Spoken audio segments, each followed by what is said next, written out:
Child sexual exploitation, abuse and violence presents critical challenges worldwide, with Nigeria experiencing particularly alarming statistics that reflect broader systemic issues.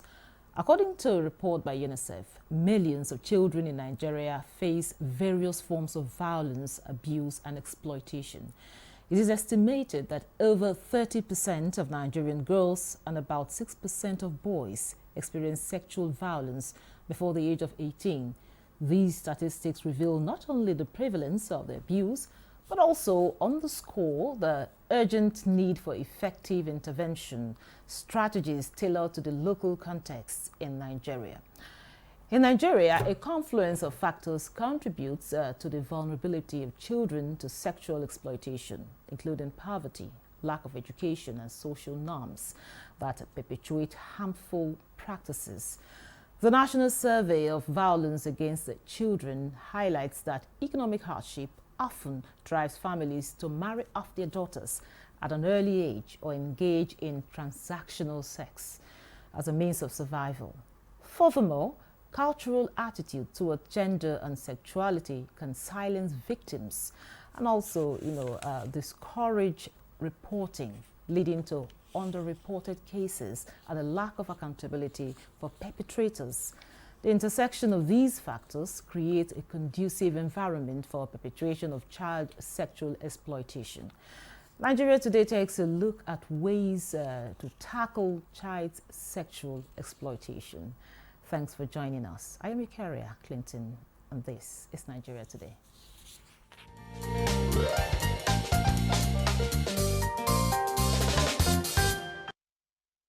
Now, joining us for the conversation in the studio is Michael Aweje. He's the Assistant National Secretary, Child Protection Network, Nigeria. Glad to have you in Nigeria Today. It's a pleasure. Good evening. Also with us in the studio is Iya Bawa Biki. She's Partnerships and Compliance Lead at Gender Mobile Initiative. She's also a human rights lawyer. You're welcome to Nigeria Today. Thank you for having me. Now we've talked, from the introduction, we've had so much about child sexual exploitation or child exploitation. Now, we want to put it in proper perspective. I'll start with you, Michael. What does child exploitation or sexual exploitation mean? Yeah, so sadly, the records on child exploitation and sexual exploitation is so alarming. Now, what is exploitation? Exploitation is holding somebody in servitude, in slavery, against their wish. And sometimes when, for children, if they give consent, the consent in law is not valid. It is exploitative, it's an extortion, it's a slavery, it's a servitude, for purposes of either pornography, trade in, sexual content, sale of those contents to, people across the world and all that, or even holding them in physical slavery with attendant consequences of ill diseases. We have issues of emotional and psychological trauma, mental health issues, and even school dropout, and a whole lot of consequences are attendant to this. Okay, we'll come to the consequences and, of course, how it can be addressed or managed. Now, to you, Iyad, can you just talk to us about the different forms of child exploitation, looking at the Nigerian context now? Well, like Barrister Michael rightly said, we have issues of domestic servitude. If you look at our context, you realize that we have a lot of underage people doing a lot of, I would term, slavery, because there is no sort of monetary compensation, there is no sort of educational, educational value to what they're doing. So they're just extremely exploited. And we also have the issues of child trafficking. We have the NAPTIP who are doing an amazing work. But when you see the data and statistics, you know that we still have a long way to go. And sometimes you even see that some of these children that go through this exploitation are exploited by people that should be the ones saving them and putting them, in the right course in life. So by right course, I mean making sure that they're educated, making sure that they're going through the whole circle of life, being children, and not having to grow up into harsh conditions. We also have child labor, as you know, we have underage children walking around hurting, and that is exposing them to a lot of difficult factors. And there's so many issues really surrounding children, but most importantly, when you talk about child exploitation, we have to talk about sexual abuse. Sexual abuse is something that is, predominant everywhere. And it is unfortunate that a child who is supposed to be safeguarded and protected by the society has to go through something so traumatic. Even an adult would, face challenges and difficulties when you encumber something like sexual abuse or sexual assault or any sort of sexual violence. So you can imagine the impact that has on a child. So, it's truly traumatizing, and it's an important conversation that needs to be had on a daily basis, and I'm very glad that we're having this conversation today. Thank you very much. Yeah. Now back to you, Michael. You've talked. She's talked so much about the forms we have here in the country. But can you please talk to us about the consequences and of course the effects of these vices? I want to start with the Constitution of the Federal Republic of Nigeria has provided that no child, nobody at all should be held in slavery. Nobody should be held in any form or circumstance that denigrates their dignity, that impacts or impedes their dignity as a human being. Now, the Convention of the Rights of the Child, the African Charter, the Child Rights Act, and several legal frameworks have addressed issues of child rights broadly and very specifically. Now, they have all prohibited sexual slavery, sexual exploitation, economic exploitation, physical exploitation, assault, battery, and all of those things. Even the criminal code and the penal code have all, criminalized all of that. Part of the challenges is that of enforcement.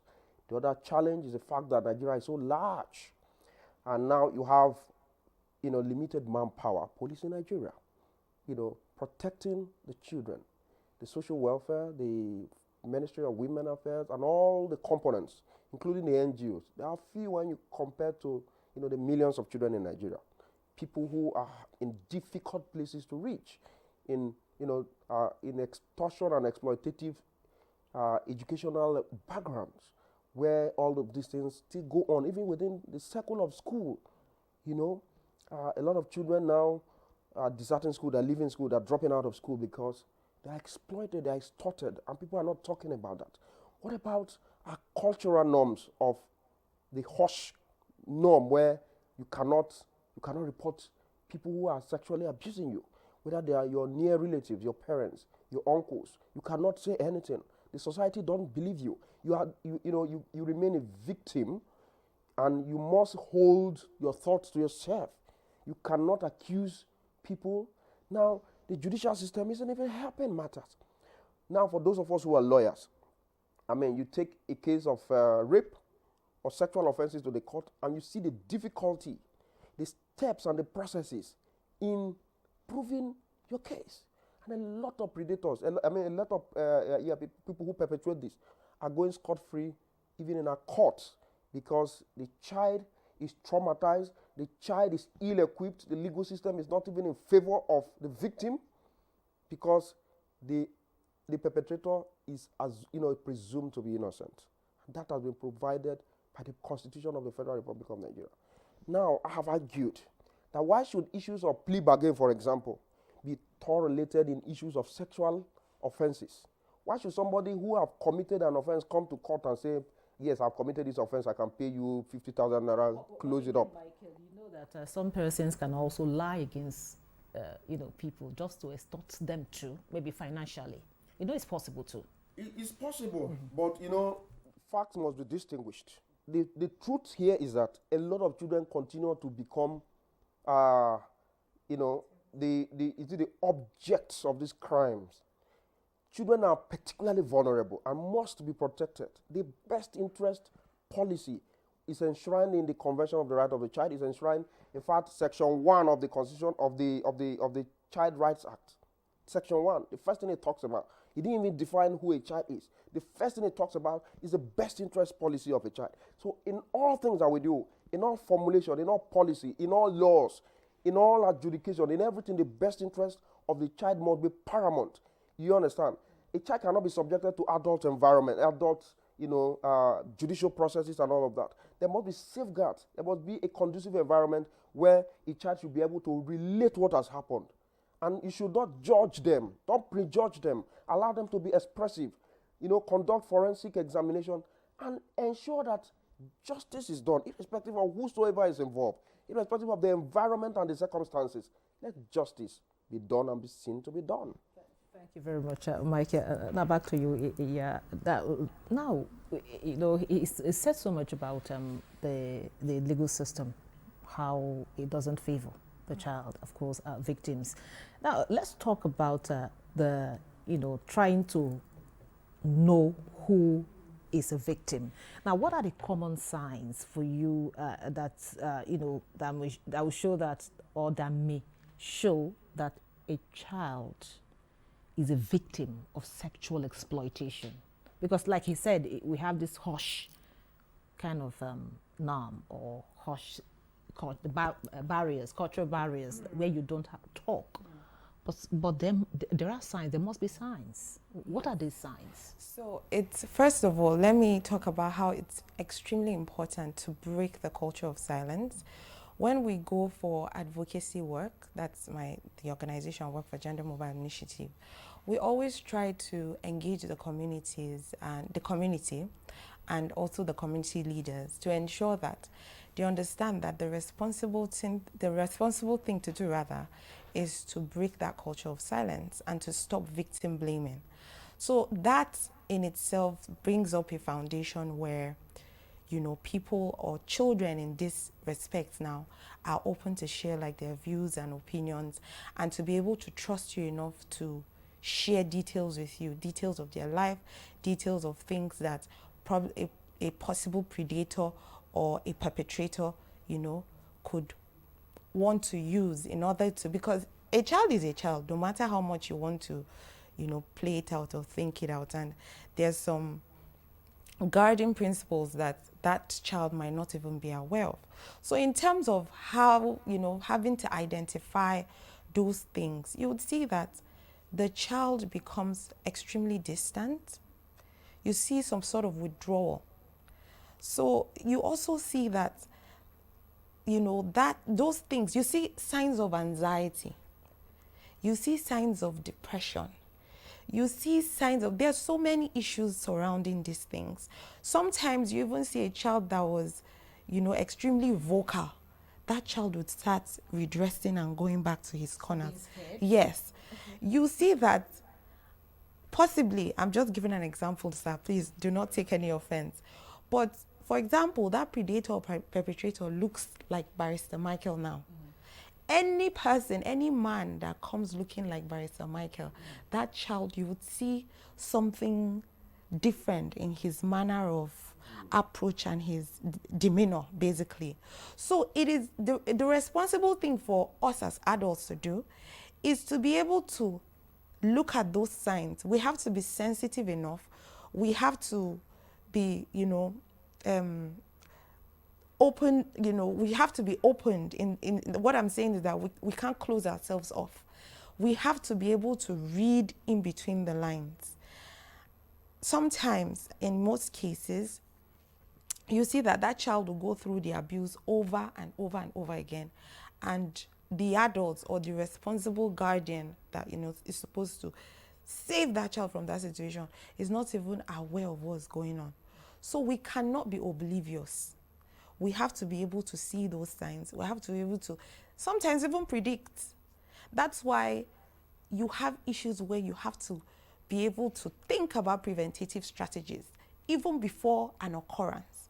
So these are things that, you know, when you notice a child that was formerly very happy, very jovial, and then suddenly that child becomes mute and sad and, you know, unresponsive to the environment. Because basically what we're trying to ensure here is that we create safe spaces or safe environments for children. So these are the things to look into, and those are the signs to look out for. Mr. Michael, she's mentioned the, you know, captured some of the, you know, questions earlier on I wanted to try to, but however, how important is it for us, or maybe as parents or as relatives, guardians, to have open conversation about certain things, like you know, like in some of our culture, you don't talk about sex, you don't talk about these things with your children. How important is it for us to have this conversation, and what impact will it have on the child, and also how will it help in preventing these kinds of vices, you know, around the child? Now, children must be empowered to speak. They must know their rights. They must understand the limits, you know, the limits to which people should interact or interface with them. They must know the boundaries. Now, it's incumbent on parents, on guardians, on people within religious and even the civil society spaces to continually engage children with reality and facts. Now, it was until I was at the NYSC where I enlisted for the peer education training, the CDS. That was when they opened me up to this, this training and all of that. I didn't know. I was just doing my regular studies and I didn't know. But at the NYSC, I decided to join the PET CDS, and from there I was trained, to be able to speak up and to also train. And we went to the rural areas and trained children in secondary schools and empowered them to become trainers, peer trainers, in their environment. And that went a lot. In fact, the feedback was awesome. People would come and say, really? Nobody has ever taught us this. Nobody has ever encouraged us to speak up. Nobody has taught us the limits. So parents must begin to speak up. You must have those private conversations. You should not be judging people. We should not allow cultural barriers and all of those things keep us away from the reality. We are in a modern age.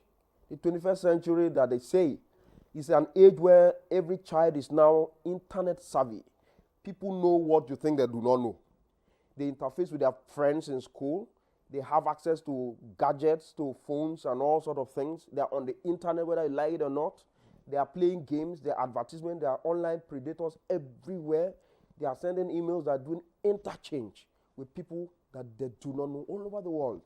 So if we are sitting down and saying, no, we will not say this, we will not talk about sex, then parents, you are far from the reality because these children are way, way, way ahead of you. You'll be so shocked. In the field, we have interacted with children, and you'll be shocked what they know. So it's better we start talking. It's better that the parents, the mothers begin to talk with your girls. The fathers begin to talk with your boys. Civil society must be at alert, must wake up and redirect some of our advocacy strategies to ensure that the young people are empowered, they are emboldened, they know the limit with which someone should play with them or touch sensitive parts of their bodies, and also the reporting mechanism. There should be safe spaces where children can boldly come and say, yes, this teacher is harassing me. This person is harassing me. Recently, I have to draft a safeguarding policy for a school, where, people should be held accountable. Because you cannot be having rules and regulations for students, yet the teachers and the school staff don't have anything that is guarding them to be, to hold them to account. Do you understand? So it's a lot of things need to be done. parents, the society, traditional rulers, our communities, they need to open up because the world is fast moving ahead of us. That's the reality. Now to you, Bawa, of course, I know he's talking from the male perspective and also generality. But you talk from the female perspective, you know, what can be done to address some of these, lacunas. You know, we have the technology, everybody's on the internet, even the children, 4 years old child, when they handle a phone, you'll be shocked at, you know, what they can do with the phone. So how can we ensure that how will I put it now, the child exploitation or child sexual exploitation is nipped in the bud, or even kind of, will I say reduced? Because if you say prevent entirely, I don't know. That's a tall dream. Yes, so he actually did give a perfect perspective, whether being a male or, you know. And I just want to give a short, very brief story. I encountered a video on the internet, and somebody, actually a celebrity, a US celebrity, was talking about how he went to get coffee and he saw a man, an adult man, properly formed adult man, using his phone. So he was behind the man and the man was scrolling through. And what he saw was that the man was actually viewing pictures of little girls from, let's say, 1 to 5. And he was viewing into those pictures and actually looking at their private parts. So he saw it. And then he screamed, "What are you doing? What are you looking at?" And then the man, was shook. So he quickly put his phone down. And he asked him again, "What are you doing? What are you trying to do? I saw you zooming pictures of underage, very little girls. Why are you doing that?" And the man felt, uncomfortable. So he started to walk away. But then when he was walking away, this other person moved on the line, because it was a line. And the man came back to him and he told him that. So he called him a pedophile. He said, "You're a pedophile. Why are you doing that?" And then the man came back and he told him, "You don't use those words on us anymore. We have a name. We're called minor attracted persons." So the reason why I shared this story is for us to understand that there is a serious situation currently happening, and we have to, awake to the current realities. So that's why he's saying that we're in the 21st century and we have moved beyond trying to still cultivate and regenerate this issue of, still forming the culture of silence, when we're supposed to break it entirely. He made mention of a perfect reportage mechanism. It is so important. But first of all, you have to first build these children, educate them. And it's not just the children alone. We have the teachers, we have our law enforcement agencies, we have even our judiciary. Earlier on, he was talking about having specific tailored programs, policies for children. It goes beyond that. Speaking from a legal perspective, we even need to have specialized courts just for children. We don't have that. Usually, when we have issues that have to do with, children, you would see that we go to the office of probably maybe the courtroom will be, they will vacate the courtroom, or you're having those court sessions in a judge's chamber. Thank you very much. So, thank you very much. Yeah, I know if I allow you, you go on, and of course, very interesting, topic to talk about. Well, with that, we draw the curtain on today's episode of Nigeria Today. A very big thank you to I had Iya Bawa PK, a partnership and compliance lead at Gender Mobile Initiative, and also a legal practitioner. Thank you so much for your time and your contribution. And also we had Michael Aweje, Assistant National Secretary, Child Protection Network Nigeria. And of course, he's also a lawyer. Thank you so much for coming. And thank you for being part of the program. Don't forget, Nigeria Today airs every weekday at 7:30 p.m. on NTA News 24. You can also check out this episode and others on www.youtube.com/NTA News 24 Hub. I am Ikaria Clinton. Goodbye.